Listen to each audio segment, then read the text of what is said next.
मराठी टेलिव्हिजनवरील सर्वात मोठा show big boss मराठीचा 6वा सीझन लवकरच प्रेक्षकांच्या भेटीला येतोय. स्पर्धकांची नावे जाहीर होण्याआधी सोशल मीडियावर चर्चाचा भडीमार सुरू आहे.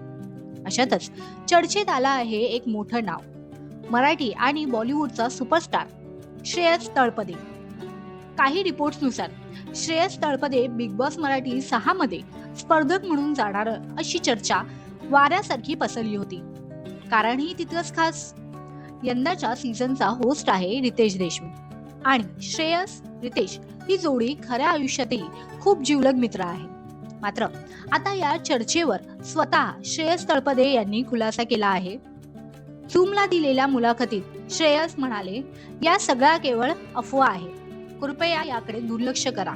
कलाकारांना सहज टार्गेट केलं जातं, त्यामुळे श्रेयस तळपदे बिग बॉस मराठी 6 मध्ये स्पर्धक म्हणून दिसणार नाही, हे आता स्पष्ट झालं आहे. 11 जानेवारी रोजी होणाऱ्या ग्रँड प्रीमियम मध्ये तरीही अनेक मोठे चेहरे आणि अनपेक्षित ट्विस्ट पाहायला मिळणार, अशी खात्री निर्मात्याने दिली आहे.